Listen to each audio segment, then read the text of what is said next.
Okay, buongiorno, good morning. I am Bruce Shapiro. I'm chairing this panel. My main job today is to get out of the way, which I'll do as quickly as I can. I am the director of the DART Center for Journalism and Trauma, a project of Columbia Journalism School in New York City, which works with journalists around the world to improve news coverage of violence, conflict, and tragedy. Thinking both about our toolkit as news professionals for telling the stories of people who have faced the most difficult life experiences, and thinking about our own experience as journalists and how we can maintain resilience when covering difficult stories. This panel is us two: sexual harassment, gendered threats, and press freedom. Let me introduce our three speakers. I'll make a couple of quick framing remarks and then we'll get on with the conversation. To my left, your right, is Jina Moore. Jina is the Nairobi bureau chief for the New York Times. She previously was the global women's rights correspondent for BuzzFeed News. She is a deeply committed, deeply energetic journalist on human rights and related issues around the world. She also has been a DART Center Ochberg Fellow, one of our flagship programs at the DART Center. In the middle is Alexis Okeowo. Alexis is a staff writer for The New Yorker magazine. She was based for many years in Lagos. She also has reported from Mexico and many other places. And she's the author of A Moonless, Starless Sky, Ordinary Women and Men Fighting Extremism in Africa. If you read only one book this spring, it should be Alexis's book. At a time when many of us are grappling with our pessimism about the direction the world is going, her book is a stirring reminder of the capacity of people to resist and to refuse and to engage in a meaningful way under difficult circumstances. And to my immediate left is my old friend Susan McKay, who is an author, journalist, and broadcaster originally from Derry in Northern Ireland, has been resident in Dublin, on the north coast of Dublin for many years.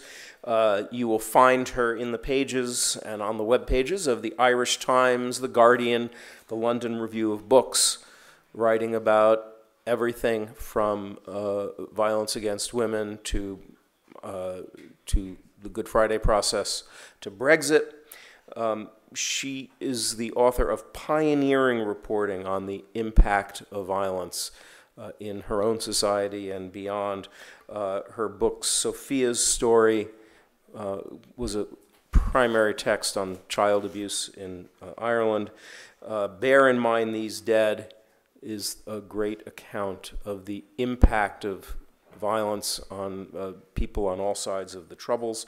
She's also co-founder of the Belfast Rape Crisis Center, wrote a history of the Dublin Rape Crisis Center, and was the CEO of the National Women's Council of Ireland. So she brings rich experience, not only as a journalist, but as an advocate to this particular conversation. So this panel, this discussion really begins in some sense last August. At that time, a gifted young journalist named Kim Wall was doing a feature in Copenhagen on a guy who made submarines. She went off on the submarine with him, and she was murdered.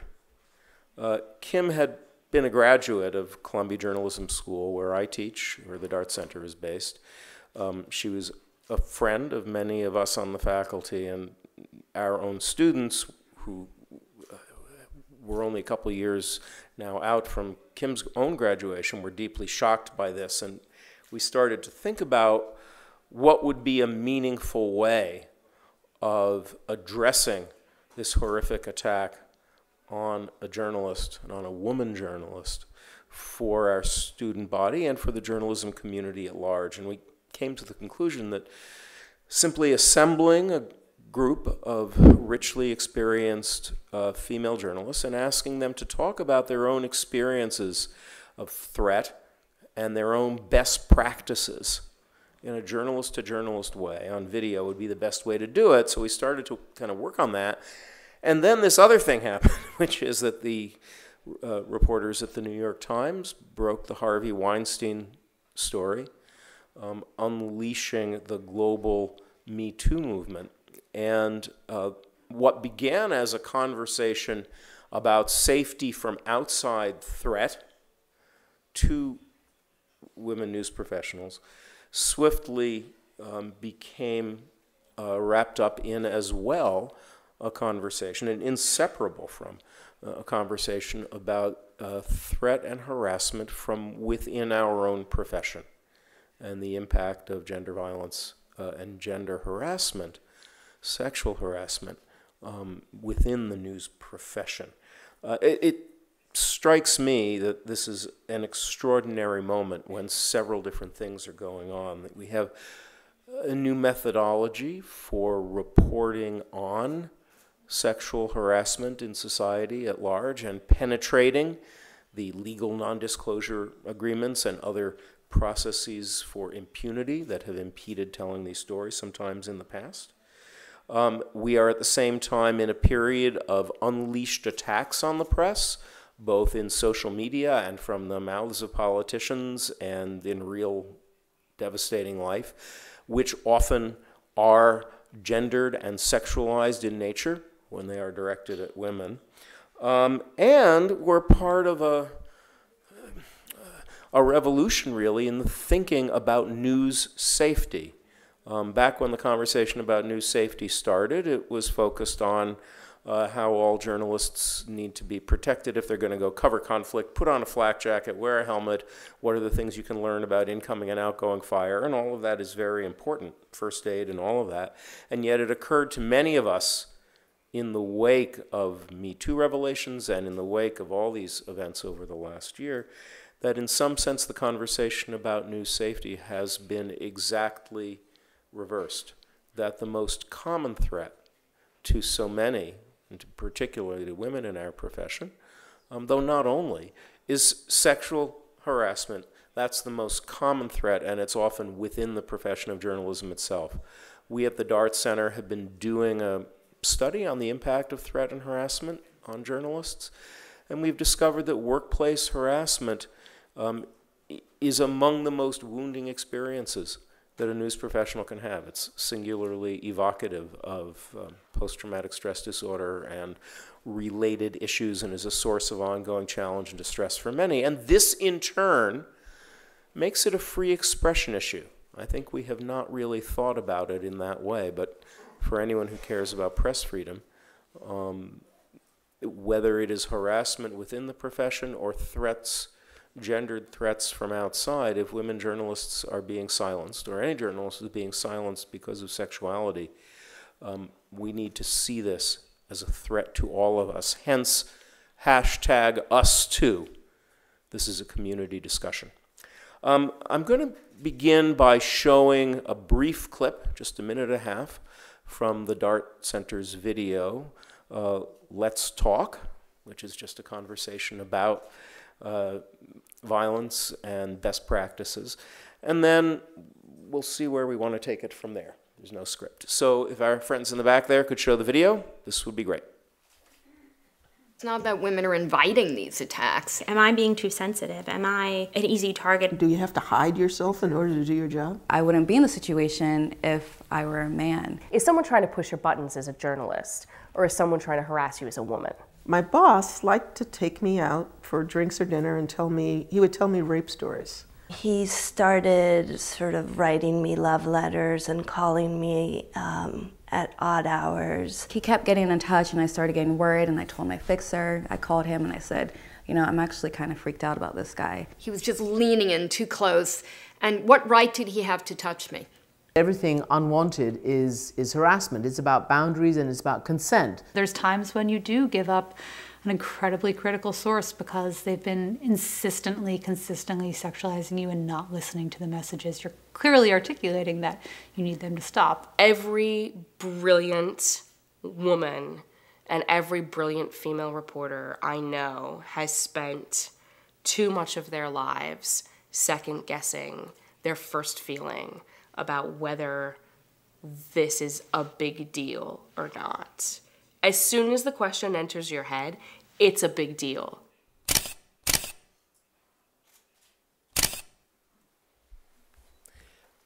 As it says for the full video, go to the Dart Center website. Jina, since you had the last word, I think we'll give you the first word. But and I will say we have not figured out really what we're doing. We're making this up as we go along. So let me ask you something which you're free to ignore. Okay. You've been reporting for the last several years on women's rights around the world in many ways, shapes, and forms. And now you're part of a conversation specifically about how these issues play out within journalism. Contextualize this for us. How do you see the conversation in journalism, and how does it fit in with what's going on out there in the world? The world. I didn't realize actually until you were giving your buttons. Thank you. Until you were giving your framing remarks about sexual harassment being like the greatest workplace threat.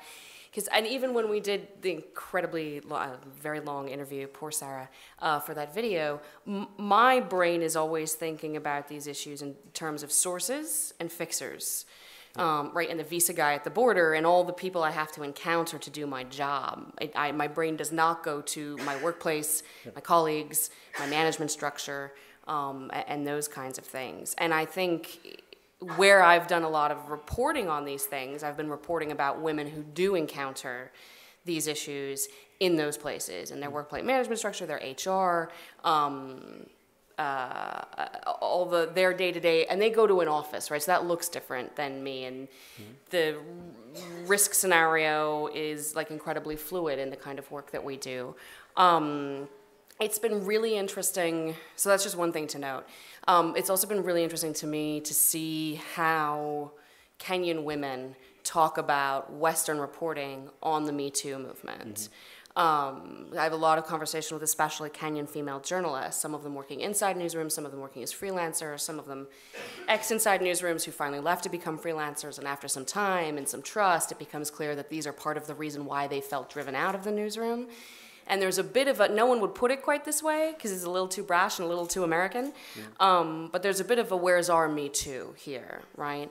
And actually just a couple days ago, Twitter in Kenya catalyzes a lot of these kinds of conversations, and that is limiting but also opening. There was a big conversation about the way a woman who was talking about surviving a rape scenario was interviewed on live television in this incredibly victim-blaming, well, don't you think you kind of invited it, you know, the time of day you met, all that sort of thing.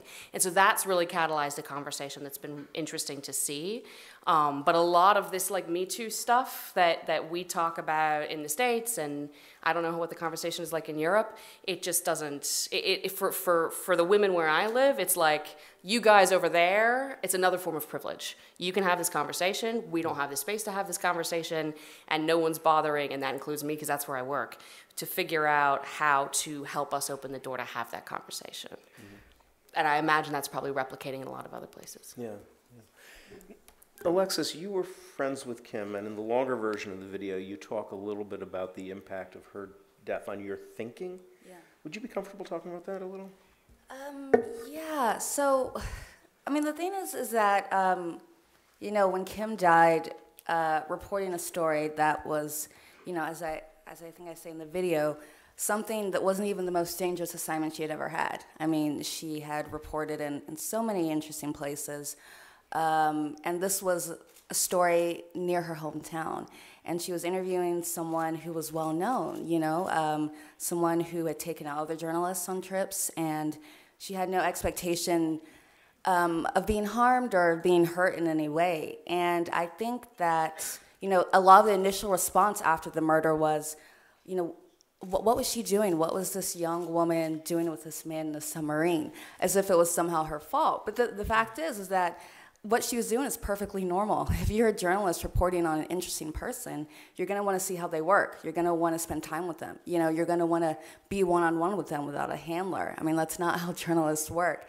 And so, but what it did make me think about is just, you know, how or if we as female journalists are able to protect ourselves any more than we already try to do on a daily basis. I mean, we already sort of have, I'm sure, you know, many of you female journalists relate, we already have our guards up, our defenses up, you know, are trained to be alert for so many things that it's almost exhausting to think about what more we should have to try to do just to stay alive while we do our work.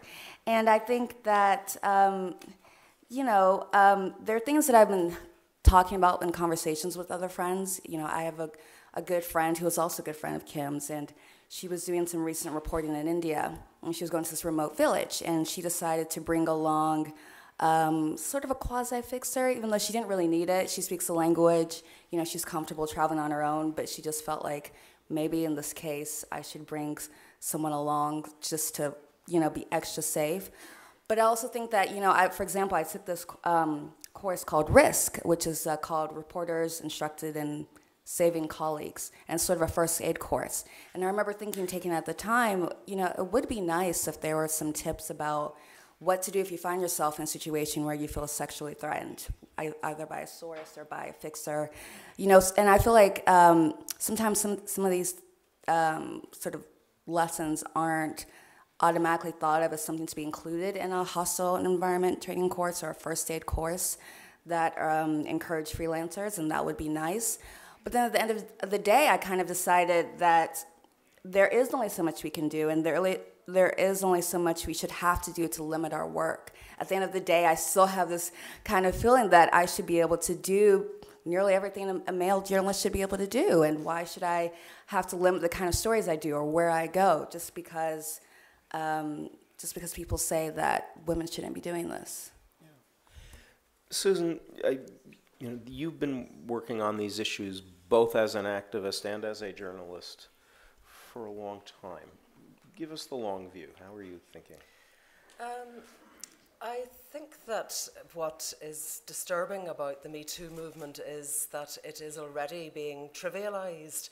I think that women are given their moment in the sun of attention sometimes because people, I mean, Jacqueline Rose, the British intellectual, has written about this, where she was saying that it was strange that it took the Harvey Weinstein story to really put sexual harassment against women on the front pages, because it happened that his victims tended to be very beautiful actresses, and there were a lot of beautiful photographs of him with his arm around these beautifully dressed women at awards ceremonies and things. And she was saying, you know, there is a risk that the Me Too movement can end up sort of starting out as a movement based in anger and the demand for redress, but can end up sort of feeding vicariously on the sort of perversion that started it in the first place.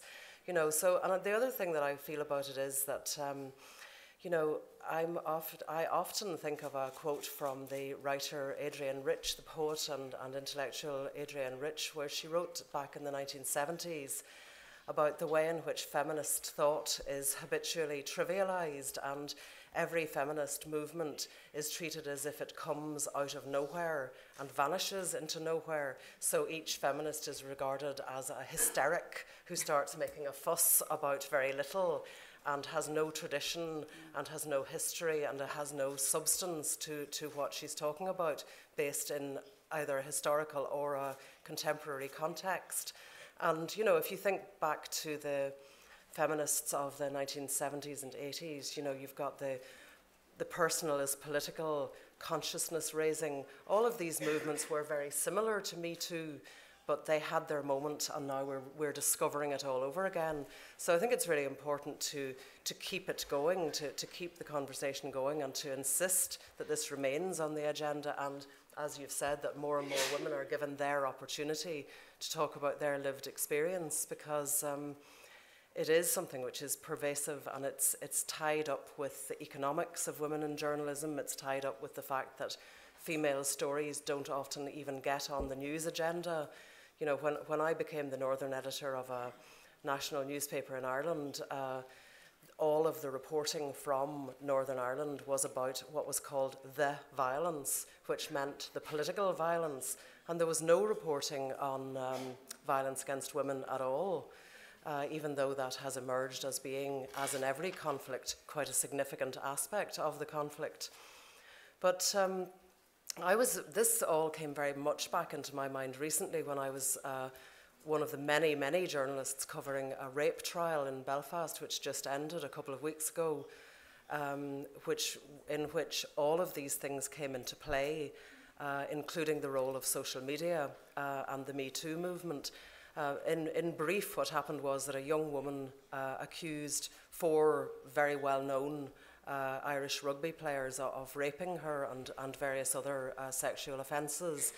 And there was a very long 9-week trial during which she was interrogated by 4 different sets of all-male barristers. And it took her 8 days to give her evidence. All of the myths of rape were flung at her. You know, why didn't she scream? Why did she go into the party in the first place? Why had she been drinking? All of that. Why did she kiss this man if she didn't want to end up having sex with him and 3 of his friends? You know, all of that sort of thing. Anyway, in the end, during the whole trial, there was a frenzy on social media of people supporting these men and people supporting the women, and many of them didn't understand how rape trials are reported, so journalists were being attacked for not saying things which, if they had said them, would have certainly collapsed the trial. But anyway, all of the men were acquitted, and when we came out of court, there was a lot of people there to greet the rugby players, and there was one woman standing outside, one very young woman standing with a placard saying, "I still believe her." And most of us from legacy media felt that we probably couldn't show a picture of that or speak about it. But then events sort of just moved on, and what happened was within a couple of days there had been rallies all over Ireland. Thousands and thousands of people came out under the hashtag "I believe her." And the whole sort of rules of reporting and the fact that you're not supposed to make a comment on somebody's guilt or claim that someone was guilty after they've been acquitted, all of that was just completely swept aside.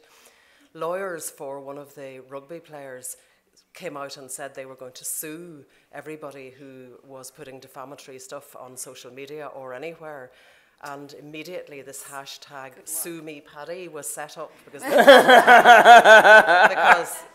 the rugby player was, as you would expect in Ireland, called Paddy. And thousands and thousands of people signed up to "Sue Me Paddy" and said things like, "I've got minus €50 in my account, sue me Paddy," you know. And it reversed the strategy of the lawyer. So a few days later, Paddy came out and said he was really sorry if he had been misunderstood. And he really respected women because these guys want their careers back, basically. Yeah. But it was really interesting because the whole, the legacy media, like the newspapers that I write for, are left clinging to the rules. You know, we are not allowed, we've got to preface everything we say by saying, of course we respect the verdict of the jury. But that's not happening on social media, and I think that's really interesting and has to be explored further, you know, because otherwise we risk becoming irrelevant, I think, in these movements. Yeah. You know, and we should say part of the context for this, too, is that Irish defamation law is very, very tough. So that also is part of the context for what you're saying. But this actually makes me ask you, Jina, actually all of us, let's spend a few minutes on reporting methodology, because we are in this moment. We're in an "I believe her" moment, and all of you on this panel are folks who report with a lot of authority on attacks on women. And at the same time, as Susan was suggesting, there's a need for journalistic rigor, and there's where do our old practices fit into this moment. Jina, how do you think about this? How do you kind of work with the desire to surface stories that traditional reporting, the traditional news agenda may have neglected about violence against women, gendered violence in general, and taboo subjects, and that requires a kind of, I believe her faith as a reporter, with journalistic values? Skepticism, independence, not ending up too far in the tank with somebody. How do you think about that? That's an easy question. Yeah, thanks.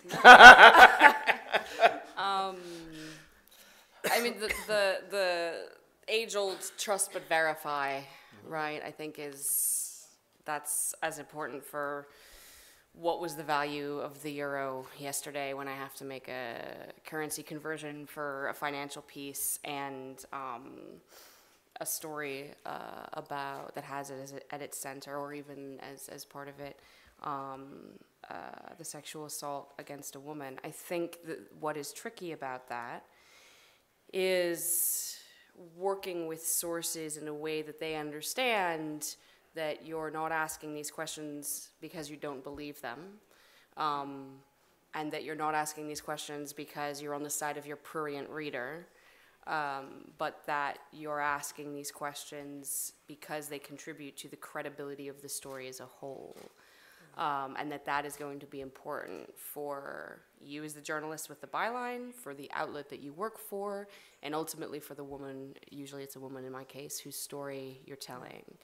And I think that one thing that I do to try and make that process a bit less painful, I have some sense now, because I've been doing these kind of stories for about 10 years, I have some sense now of where the points of fear or vulnerability are going to be for a source in the course of that process. And so without overwhelming them with information at the start of our engagement, I also try to be open about what that process is going to look like. What is it going to look like to work with a journalist on a story about this awful thing that has happened to you, and to point out things that I think might be difficult, and to give them a day or two to think about whether they want to go through with that.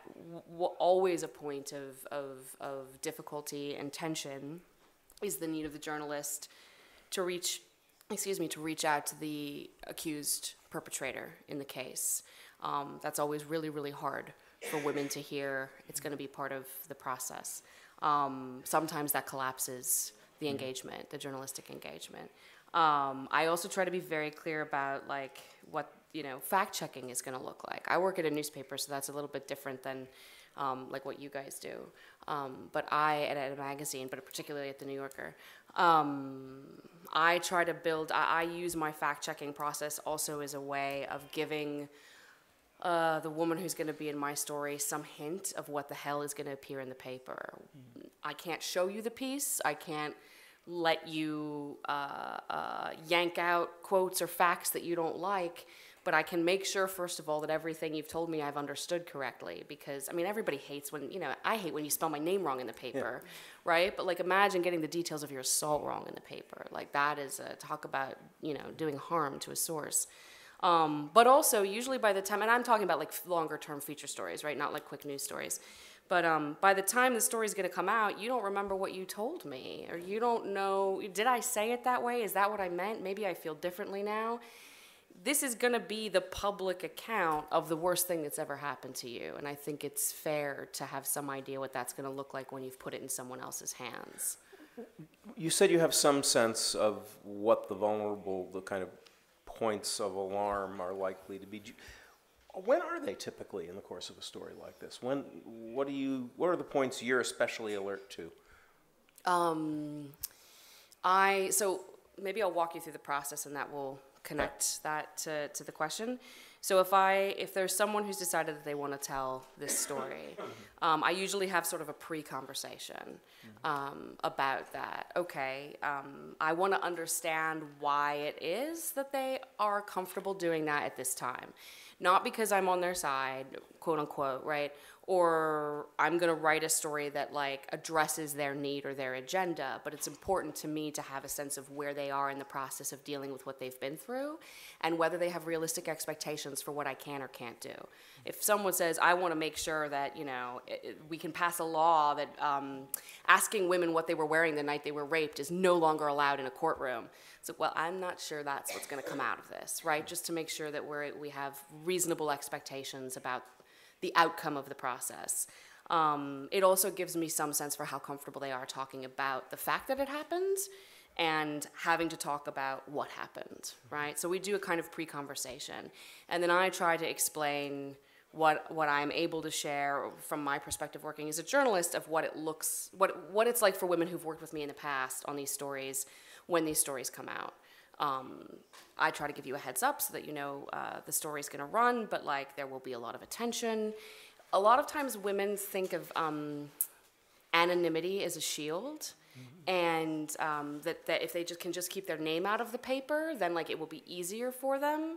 But one of the things I learned from one of my colleagues' work at BuzzFeed, a woman called Jessica Testa did an amazing piece about a woman who had written, first person, completely in control of her own narrative, an essay about having been sexually assaulted, and like the internet tried to dox the perpetrator to uncover his identity, right? Because he had been, the woman who was writing her own story had left him unnamed. And the internet decided that it had figured out who this guy was. And she ended up having to write a second piece to the internet saying, it's not him, could you leave him the hell alone? That's a really good friend of mine. And I mean, it was just sort of like, whoa, you don't expect, you know, when you put this thing in the world, a lot of unexpected things can happen. I can't tell you what they all are. I can tell you what I've seen. But, you know, just be prepared for that. And then I talk with people about how we're going to talk about the assault. How much time is it going to take? If I work a lot across time zones, so I try to be really careful about not making someone talk to me about that before they're going to bed. Yeah. It's not the last thing that they're telling me, right? Yeah. To make sure that like I keep the conversation to about an hour long and no longer, even if I still need material.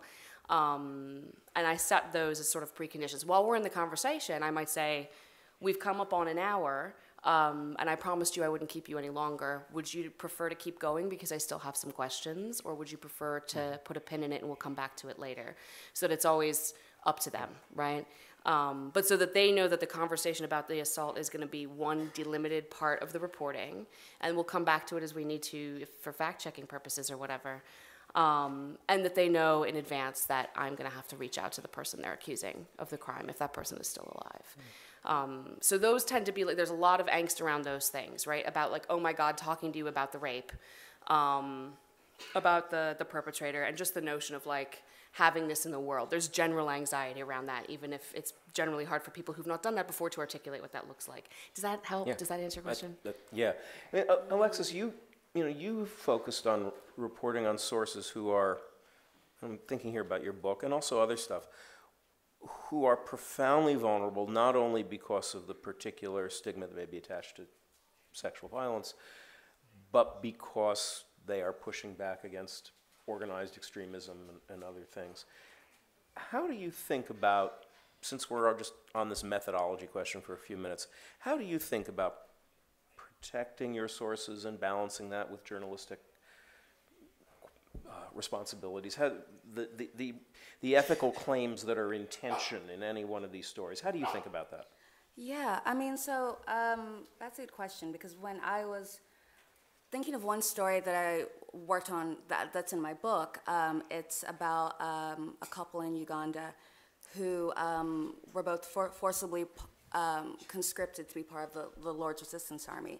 And they're a married couple, and the woman had been sexually assaulted by her husband. And so, you know, already interviewing this couple, spending a lot of time with them because I'm writing, you know, they're part of a book. Went back to see them several times. I've, you know, kind of like what you were saying, I figured the best way to talk with them was just be very open from the beginning.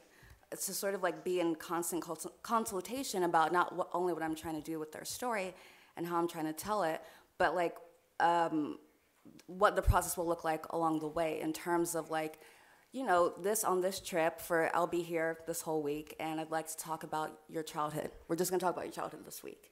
And then, you know, I think towards the end, on one of my later trips is when I first broached the topic of her sexual assault by her husband. And that was, you know, something that was, I mean, it was new to me. I'd never been in that situation before where I'm interviewing a married couple about what had happened between them. And, you know, one thing I was actually really aided by was by my translator, a man who had also been abducted as a child and who, you know, as I read in the book, was like extremely crucial for ensuring that our conversations were always sensitive to their experiences. and that, you know, that just was attempting to do as little harm as possible. And so when I'm interviewing Eunice and we're talking about her sexual assault by her husband, we talk about it. I actually brought in a different translator who was the woman who had also been abducted as a young woman, just to make sure. I mean, Eunice said she was fine with the initial male translator, but I just wanted to be sure to bring in a woman who had had a similar experience, actually the exact same experience. And then we talked about it, and then I said, you know, how would you, you know, I have to talk to your husband now about this, which I told her from the beginning. And, you know, she was fine with it, and I talked with her husband. And then after I talked with her husband about that night, and you know, obviously their stories were pretty similar, we also asked him, you know, how is it going to be now, you know, with your wife? What are you guys going to talk about now? I mean, is this going to affect the dynamic now? And, you know, I think that being very open with your subjects, especially when you're dealing with acts that were very traumatized in their past, is key. And I think that, you know, when it later came to the fact-checking process, which, you know, I did on my own, because with the book you do it on your own, unless you hire someone, you know, again, it was reaching out and asking these questions, which is always, you know, it's always an awkward, uncomfortable process. You know, they already shared with you once this awful thing that happens, and then you're calling just to make sure, again, that this, you know, this is how they said it. But I think that despite the discomfort, despite the awkwardness of it, it's necessary just so that they're aware. And, you know, both Eunice and Bosco told me that they were fine with using their full names, that they're, you know, exactly where they were from. And that's when my discretion came in, because I thought, actually, you know, I'm sure you may be fine and you think you'll be fine, but I don't feel comfortable including your last name in this book, and I don't feel comfortable saying exactly where you live or exactly, you know, where your house is, because I just think, you know, they had told me about stigma they had faced from their neighbors and from their community, and I just felt like I had to use some discretion at that point. Susan, you've been an advocate for assault survivors as well as a journalist. Those are sort of different muscles, different parts of the brain. How has working as an advocate informed your reporting, or what arguments do you have with yourself about this? Might be another way of putting it. Well, I suppose I'm sure that my colleagues on the panel have had the same experience in different contexts, but I've probably persuaded as many people not to tell their stories as I have persuaded to tell them, because, you know, exactly what you were saying about, you know, going public, people often have very, very exaggerated expectations of what it's going to do in terms of getting justice. It isn't actually a route to justice, and it can have very, very detrimental effect on people's lives, because readers and people who watch programs and things are very judgmental, and they don't necessarily see the person as being the victim that they perceive themselves to be. So I'm aware of, when having worked as a rape crisis counsellor, that it's a huge thing for somebody to go into the public domain, and that they have to be treated very, very carefully. And that, you know, there's some very bad practice, obviously, in journalism, where in terms of people who've been traumatized in all kinds of ways, where people just interview somebody and then throw them out the door, you know. And that's just not on. You know, people are very vulnerable when they've just done an interview with a journalist. They need to be looked after, even if it's only making sure that somebody brings them for a cup of coffee and gets them into a taxi or something, you know. So I'd be conscious as an advocate of that. I'd be very conscious as an advocate that still, in that rape trial that I just attended, all of the old myths about rape that were being debunked back in the 1960s and 70s and 80s and 90s and noughties are still all there. You know, they were still all thrown at this woman. So it's sort of like we don't make progress on these things, but we still have to keep trying, because I remember reading something that Helena Kennedy, the very distinguished British lawyer, said, where she was talking about a rape victim who said that I did all the right things to save my life and all the wrong things in terms of being believed as a rape survivor, you know. And so women are still up against that they are not going to be believed. So my problem is getting somewhere between the not being believed, you're obviously making this up, you asked for it, you went along with it, you just cried rape because you regretted bad sex, to the other extreme, which is I believe her, which seems to be completely unquestioning. And I was very interested in Margaret Atwood's intervention into this debate because, like, as far as I'm concerned, my renewed fury about these matters is largely down to having watched The Handmaid's Tale on television last autumn. But Margaret There's a Atwood, PhD dissertation for somebody in there, I'm sure.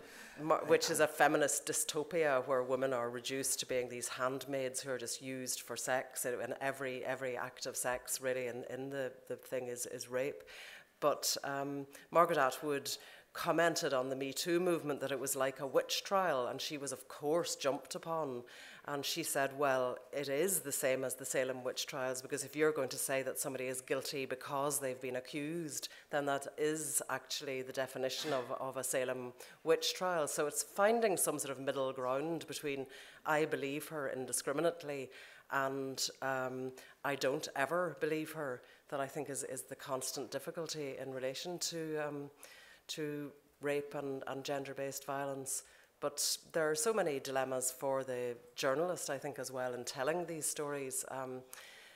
While that rape trial was going on in Belfast, there were probably about 50 other trials or processes going on elsewhere in Ireland to do with gender-based violence, but they were not being covered, you know, because they weren't set in glamorous middle-class Belfast. They didn't involve young rugby players with big careers to be ruined or not ruined.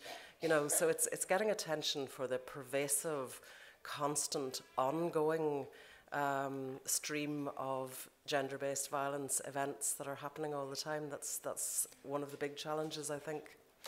Can I, sorry, just really quickly, you also made me, Susan, you just made me think of something. There is a piece that, that's like the other side of this equation, right? So we talk more now than we used to, which is good, about issues of, for lack of a better phrase, women's credibility, right, when they bring these stories forward. And victim blaming and how these things will be received.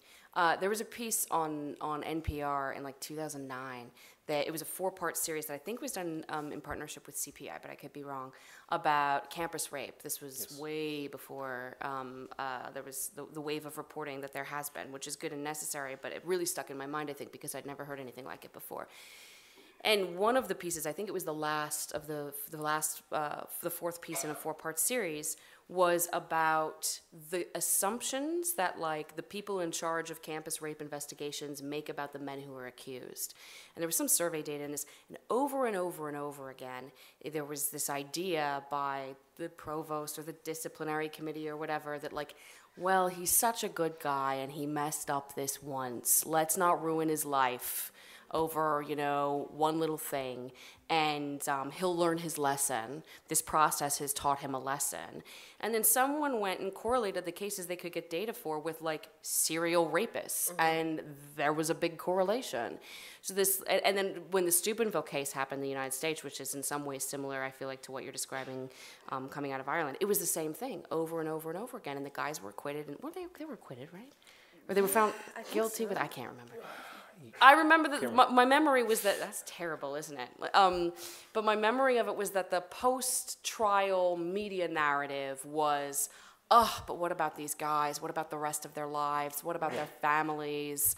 And that is also part of the... to that case in Ireland, there's now an online petition of people saying these guys made a mistake, they behaved badly, but they didn't rape her, and they deserve to get their careers back, and these hyenas on social media shouldn't be allowed to destroy them. Right. So it is happening in that case as well. Anyway, I just no, but that's actually, that's helpful, because it gives me a way of turning the same conversation now back into what's going on within journalism. You know, since the Weinstein story, both in U.S. media, European media, and elsewhere, there have been a number of men who have lost their jobs over Me Too allegations. Very few of them have been rapists at the Weinstein level, but they have been, in some cases, people with quite distinguished careers as reporters, investigative journalists, publishers, including folks I know, who have been accused of being serial workplace harassers. We don't need to adjudicate their cases, but A, how do we feel about some of these things, particularly light on, Susan, maybe what you were saying, what needs to happen within journalism, but more important, we've gone through this initial wave of recognition, the sort of shock of recognition of the pervasiveness of sexual harassment and its impact within journalism. Where should our professional conversation go from here, for the next generation of journalists and for news organizations as they evolve their practices outwards from here? Any thoughts, any of you on that? Yeah, I feel like, and a lot of people said that sexual harassment is just a symptom, right? It's a symptom of a power imbalance in a lot of workplaces. And I feel like, with all these exposés about the toxic cultures at places like Vice and other individual cases, often at the root are things we're not discussing. We're not talking about drastically unequal pay. We're not talking about, I think the reason why women are often so vulnerable in these situations, and I think that, what we need to be talking about more broadly is not just sexual harassment, but also about unequal pay, and also about lack of women in upper management. I think that it's all together, because we're not worried, we're not only worried about being harassed or by sexual misconduct, we're also worried about not being paid enough, not having feeling the same amount of equity and power in our workplaces. And if there was more of that, I feel like sexual harassment wouldn't be as pervasive. And I think, these are just the conversations I'm having with friends and colleagues are about having equal pay. Yeah, I keep saying it, equal pay, because it is one of the most important things we need to be talking about right now. It's easy to talk about sex. It's not as sexy to talk about money. And I think that, but I think it's necessary. Yeah, actually that conversation is going on in the UK at the moment, because there has been a lot of trouble in the BBC over the fact that it has been revealed that women are being paid considerably less than men for the same work. So it is actually going on simultaneously, but I completely agree with you that it is part of the same thing. It's the undervaluing of women as workers. It's the undervaluing of the kind of stories that women as journalists want to tell and the ways in which they want to tell them. And it's all wrapped up in the same thing. I worked in a newspaper where 5 male journalists were sent out to cover the opening of a lap dancing club, and they all came back and said it had been great, and I didn't even bother to say, well, the chances are that the Eastern European women who are working there have been trafficked here, or they're probably being paid next to nothing and being forced to prostitute themselves in order to make a living and so on, because I knew that I would just be regarded as, oh, here she goes again, and I think there's a lot of that. There's a chill factor which silences women, and that means you're not proposing certain stories because they'll just roll their eyes and not cover them. And it's all part of, as you say, the way in which you sort of get seen as not being in the mainstream, not being where the real stories are, not being where the important stuff is. Yeah. Can I get conceptual for a second? Please, go as conceptual as you like. And maybe make everyone feel a little bit bad about themselves. I think that, so I've been a foreign correspondent basically my whole career, which means not being part of offices. I don't have a lot of opportunity to be sexually harassed for the people I work for, right? So that's what I'm trying to say. Cool. I have a lot of opportunity to be gender discriminated against, but or maybe otherwise discriminated against. But I think that I think a lot about structures and systems and systemic inequities and structural biases and problems, right? So one problem, and is Ali Baskerville here? I don't think so. No. Oh, there you are. Ali opened my mind to this. Ali was I did a HEFAT training, a very traditional like British ex-soldiers exploding things around you. HEFAT training in London in September, and Ali was there as well to do the sexual violence unit, which itself was progress, right? That existed in the HEFAT training. And it was really interesting to see how Ali approached this, because the room was more men than women. We were not all journalists, blah, blah, blah. She managed to get everyone involved in a conversation that was basically about how do you care for colleagues for whom this may be a risk, right? And so create, number one, the notion of collegiality, and that like I was not, quote unquote, on this, in this alone in terms of the risk. But she also asked us questions. I've been reporting about sexual violence for 10 years, and it never occurred to me to ask what she put out there very simply, which was, what are your workplace's policies if you are sexually assaulted on the job? I was like, holy hell, not only do I not know, I never would have thought to ask, right? And of course, I'm working on a story about this at the UN right now as well, and I kind of feel like the UN and journalism are having the same problem. If you do think to ask, turns out there aren't really any policies. Yeah. Which isn't an issue, except that it is, because it means no one's thought it through. It means that I may be treated differently than you, right, depending on my boss or the other news needs of the month or whatever. It means there's no clarity about, like, does workman's comp apply? All that kind of stuff. And so I think there's a lot of work in terms of where we go next to be done on, like, the policy level, and figuring out how to say, what do we need to do to show that this is something we are remedying, rather than how do we keep showing how much we care about it by talking about it a lot. Mm-hmm. And I think, like any other sort of like problem in the world that has, discrimination or inequity or power imbalances at their root, most of the time it's not a problem where like there's a warlord in the Central African Republic who's gonna like, kill your kids if you don't submit to sex, right? Like, that's not what most of the world's problems are like. Most of the world's perpetrators are people who think they're pretty good people most of the time, and because they're good people, they would never do that thing, right? And it's that space where we rely on, like, the goodness of everyone who's woke, right, who gets it. And therefore, we don't need policies, or we don't need these conversations, or we don't need to internalize and then externalize and write down what the change is going to look like. That's when we get ourselves in trouble, and we haven't done that yet, I don't think. Yeah, no, and to pick up on the point about HEFAT training, just as a kind of point of information, last year, the DART Center for Journalism and Trauma, our research team published a study of journalist safety trainings and journalist experiences of safety trainings around the world. And we discovered that, no surprise, the most common things taught are hostile environment, first aid, how to avoid being shot, stuff, and that hardly any, very few of the safety training courses even mention the possibility of being sexually assaulted or any other kind of violence against women while reporting. If it's not being discussed and not put on the agenda even for safety training, and yet it's the universal experience of threat, that says something about our workplaces, how they're organized, and the policy question that you're raising. We have about 20 minutes, so it's a good moment for questions from the room. How do we do this? Do we pass around a mic? What's the protocol here, folks? Yeah, okay. So this hand up here. And if you're going to speak in Italian, let us know so we can put on our little headsets. I'm going to speak in English. Okay, thank you. My name's Indira Lakshmanan. I'm the ethics chair at the Poynter Institute. And I am really interested. My first HEFAT training was in 2002, and there was no mention whatsoever of sexual violence. I did another HEFAT training later, no mention of it.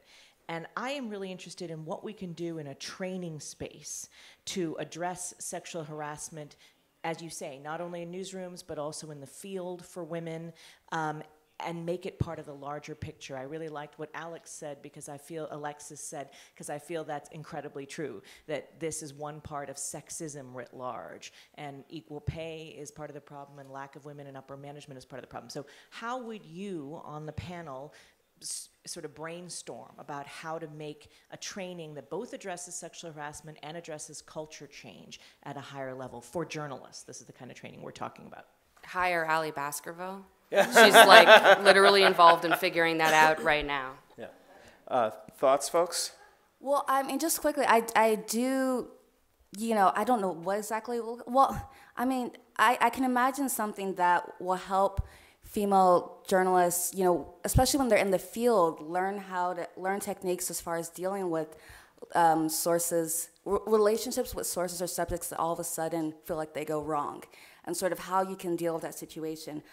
Because I think that, one thing I thought about when you were talking is that so many female journalists I know, myself included, often don't really feel comfortable to even telling our editors when we have these type of situations, because we don't want to be seen as being weaker or more vulnerable, and we don't want to prevent that from, us getting assignments perhaps in risky places and things like that.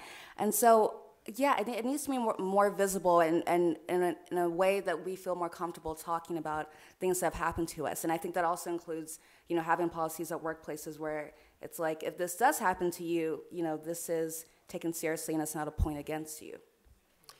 Just a very brief thing to say on that as well. I think it's really, really important that whatever we do, we don't end up sort of saying, well, if you follow these tips, you will be perfectly safe. Right. And if you don't, then you are to blame for whatever happens, because these things are very unpredictable and situations can blow up very, very fast, where somebody is being extremely charming and then suddenly they get a vibe from you that you're not responding in the same way, and then they turn really nasty really quickly. So it's really important that women don't end up getting blamed for situations because they don't follow the rules or whatever, because that's true. Nobody knows how to make these things stop. That's true. Yeah. I think, seriously, hire Ali Baskerville, but I also think that just having a space in which the conversation is brought up and that it is as important as the thing we're making you put the helmet on for, right, is step one. And then when you do open that conversation, reinforcing, neutrally, without this like, yay, sisterhood kind of crap, that your intuition as a woman about these things is right? It's not that it's usually right. It's always right. If you're in a situation where you feel like someone is looking at you weird, they're looking at you how you think they're looking at you, right? And this second-guessing stuff that we're conditioned to do. Not often, I feel like in my own experiences, and then when I've talked to colleagues who've gone through this too, it's not usually in that moment. I'm one of the people who freezes, right? Other people have different responses, but I'm still like, wait, what the, okay, out.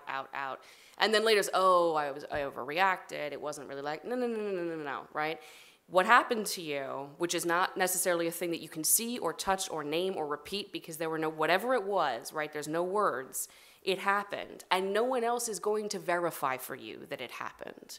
And so just learning to trust that and believe in it, I think, is really, really important, because that gut is also what keeps us alive in situations that suddenly go awry.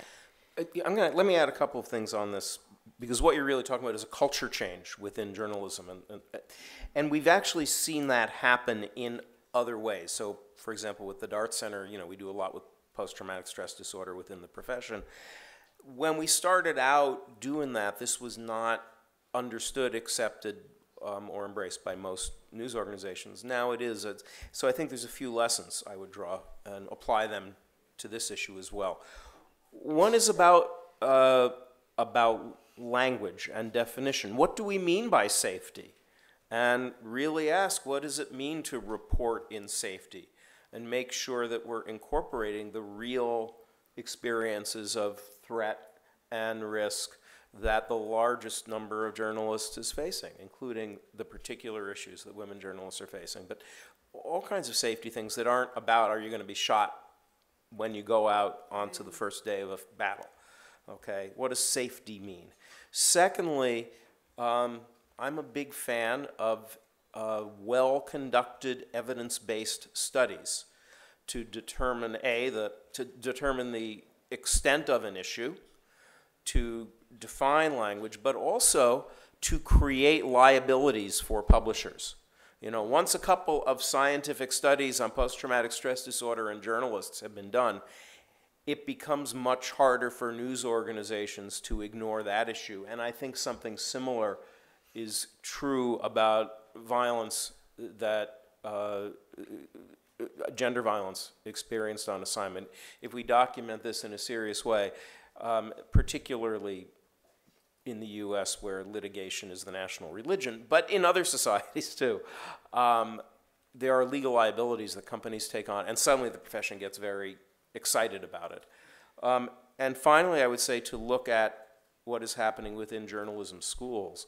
At Columbia, just in the last 2 years, we have been trying to actively thread a wide-ranging series of conversations and trainings on safety into the curriculum in ways that had not been present before. And I think for training the next generation of journalists, that's going to be important. Another question, somewhere.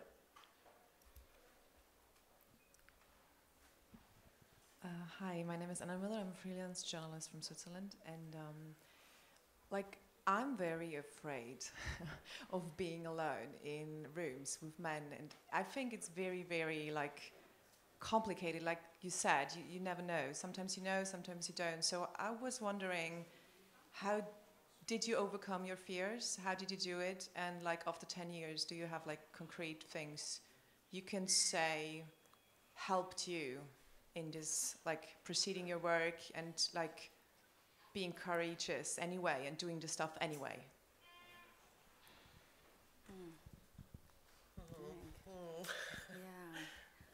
I mean, my first thought is to say, I'm not sure you have to, right? I don't know if, are you a print reporter or are you you're a print reporter? So, I mean, one thing that I have done in the past when it's not a fear that I share. That wasn't something that I was afraid of at the beginning. Maybe as I get older, I'm getting more afraid, actually. So I realize all the things that I've done wrong and all the weird places that I have ended up. But when things take a turn kind of thing, right? And so in the parts of the world that I work, it's pretty common for you're usually sitting with an important man who will show off his importance by regaling you with stories, but also serving you tea or something, right? So getting the lady who serves the tea back in the room if things start to feel uncomfortable is a strategy that I've used quite often. Asking where the toilet is, can we just take a break so I can use your bathroom? Breaks whatever's happening in the room. Also gives me intel about where I am in his space. If it's at his office or his home or whatever, right?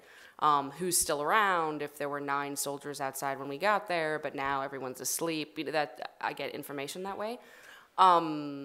But there are also ways you can bring other people in the room with you, right? You're a print reporter, that's fine, but maybe you bring along a colleague who is, handling the audio of this for posterity because what this man is saying is so important, or whatever it is, right? You bring along a photographer, right, who's not a photographer, but someone with a camera who takes a couple pictures the guy will never see anyway, right? Whatever it is, that you can create conceits so that you don't have to figure out how to do that.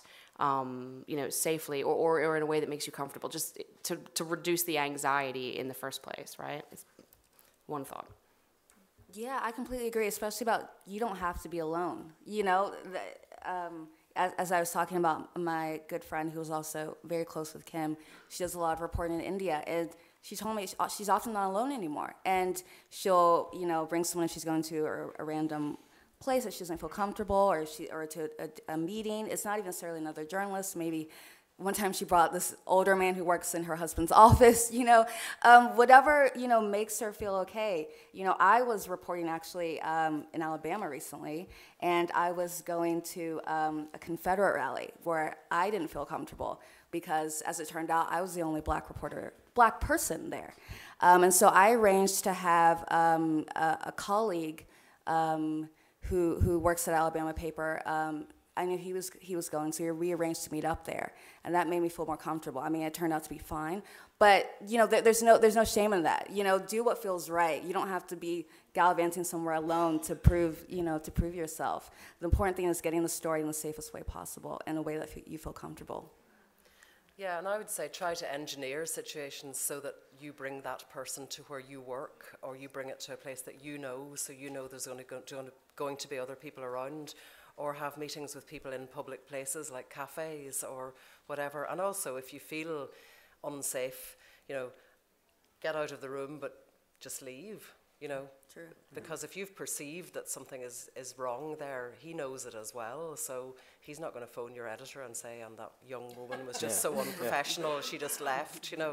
You're not under any obligation to anybody to stay in a potentially dangerous situation.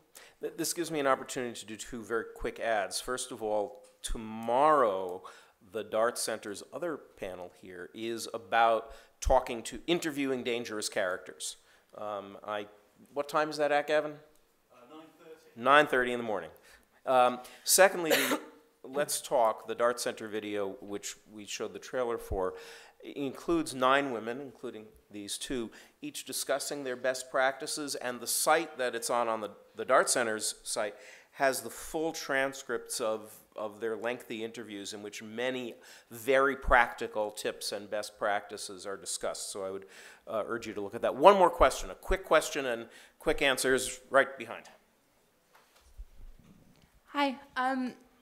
Since you guys have been looking at this industry-wide, and I know that most of you on the panel have staff jobs, or I guess it's split, who do you think is doing it well in terms of policies towards sexual harassment in the workplace? I'm a freelancer. I want to know who I should be working with and where I'll be treated well. And can have good expectations, I guess. Well, I'm a freelancer as well, and I don't think you're treated well anywhere. So I'll leave it to these two. Oh, Lord, no, I mean... Maybe not well, who do you think is addressing this or taking the right steps at this point? Well, I haven't personally ever come across an editor who has discussed any of these things with me.